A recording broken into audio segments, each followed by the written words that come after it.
శ్రీమాత్రే నమః. శ్రీ ప్రత్యంగరాదేవి నమో నమః. దుర్గాదేవి తంత్ర సాధనలు.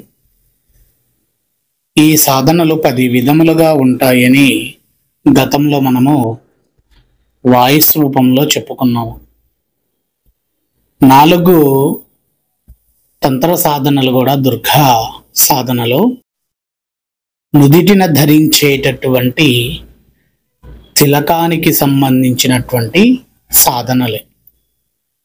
ఈ 4 చాలా విశేషంగా నుదిటిన ధరించే తిలకము ద్వారా జరిగేటటువంటి కొన్ని విషయాలని ఆ సాధకుడు పసిగట్టేటటువంటి అవకాశము కల్పించేటటువంటి దివ్యమైనటువంటి అరుదైనటువంటి అందమైనటువంటి తిలకధారణ సౌందర్యమైనటువంటి సౌందర్యదేవి యొక్క అనుగ్రతని పొందేటటువంటి సాధన ప్రక్రియ.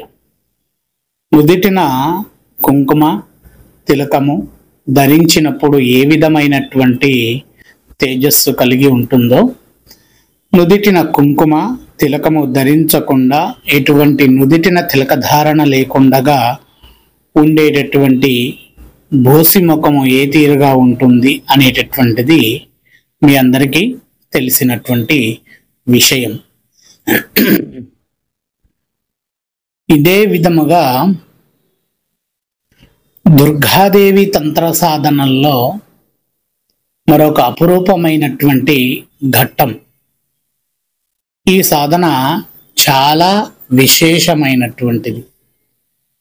ఒక సాధకుడు తన యొక్క దుర్గా సాధనలో ఏ తీరైనటువంటి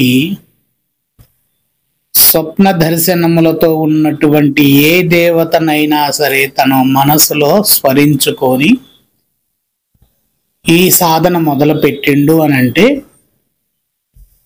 ఏ దేవత అయినా సరే స్వప్న దర్శనం అనేది సాక్షాత్కారం అయ్యేటటువంటి విధానం కలిగి ఉన్నటువంటి సాధన. వనదుర్గాదేవి చాలా విశేషమైనటువంటి దేవత. ఈ దేవత సాధన చెయ్యాలి అనంటే మొదటిగా 4,12,106 అంటే 4,12,106 బియ్యపు గింజలని తయారు చేసుకోవాలి. ఆ బియ్యపు గింజలన్నీ ఒక దగ్గర పోసుకోవాలి.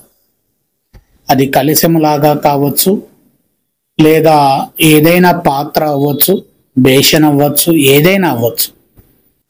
ఆ బియ్యము ముందు పెట్టుకొని పిడికెడు బియ్యము తీసుకొని 1000 సార్లు జపం చేసేంత వరకు చేతిలో పట్టుకొని 1008 సార్లు జపం అయిన తర్వాత ఒక బేషన్లో వదిలివేసి, తర్వాత 108 సార్లు పాలని తర్పణంగా వదిలి, ఆ బియ్యము పాలు పూర్తిగా నానిన తర్వాత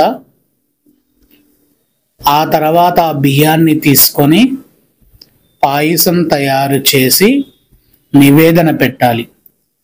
ఆ బియ్యాన్ని ఎట్టి పరిస్థితుల్లో కడగటానికి వీలుండదు. పాలతో తర్పణ వదిలినటువంటివి, ఒకవేళ ఎక్కువ పాలు అయితే అవే పాలతో ఉడికించే విధముగా చేసుకోవాలి. లేదు అనంటే గనక ఇంకొద్దిగా నీళ్లు పోసి ఉడికించి పాయసాన్ని, జోరుగా ఉండేటటువంటి పాయసాన్ని తయారు చేసుకొని ముందు సిద్ధంగా పెట్టుకొని ఆ తర్వాత సాధన ప్రక్రియలోకి వెళ్ళాలి. అమ్మవారికి వనదుర్గాదేవి యొక్క తంత్ర విధానములో ఉండేటటువంటి మంత్రాన్ని గురువు దగ్గర ఉపదేశం తీసుకున్న తర్వాత ప్రతినిత్యము 1189 సార్లు హోమాన్ని నిర్వహించుకోవాలి. ప్రతిరోజు 28 రోజుల పాటు చేయాలి. ఈ 28 రోజులు కూడా ఈ పాయసం ఉడికించేటటువంటి విధానము అదే తీరుగా చేయాలి. పాయసం ఉడికించిన తర్వాత పాయసము తీసుకొని హోమంలో నెయ్యి వేసిన తర్వాత స్వాహ చెప్పి నెయ్యి వేసాక ఈ పాయసాన్ని హోమంలో వేయాలి. పూర్తిగా అయిపోయిన తర్వాత మిగిలినటువంటి పాయసము ఒక గ్లాసులో కానీ కప్పులో కానీ పెట్టుకొని అమ్మ యొక్క అనుగ్రత కలిగేంత వరకు ఎదురు చూడాలి. అమ్మ యొక్క అనుగ్రత కలగటము అని అంటే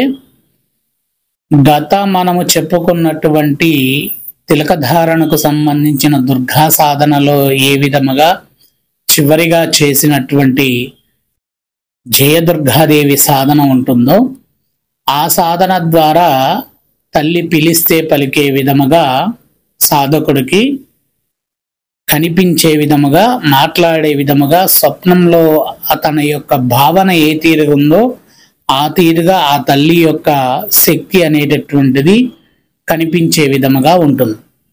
ఈ హోమం అయిపోయిన తర్వాత పాయసం మిగిలింది గ్లాసులో పాత్రలో కానీ పోసుకొని 2 చేతుల్లో ఇలా పట్టుకొని తల్లిని ప్రార్థించాలి.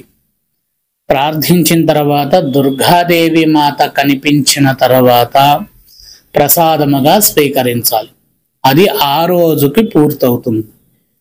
ఇలా 27 రోజులు 28 రోజులు చేసే విధానం ఉంటుంది. 27 రోజులు జిల్లేడు యొక్క సమిధలతో చేసే విధానమైన హోమం, 28 రోజులు మామిడి సమిధలతో చేసేటటువంటి హోమ విధానం. ఇవి మొత్తము కూడా విశేషమైనటువంటి సాధనా ప్రక్రియతో ఉన్నటువంటి గురువు వద్దకు వెళ్ళి పరిపూర్ణంగా మీరు తెలుసుకొని సాధనలో ముందుకు వెళ్ళాలి. అటువంటి సాధన అయితే మీకు ఎటువంటి ఇబ్బంది లేకుండా దుర్గా కటాక్షము లభిస్తుంది.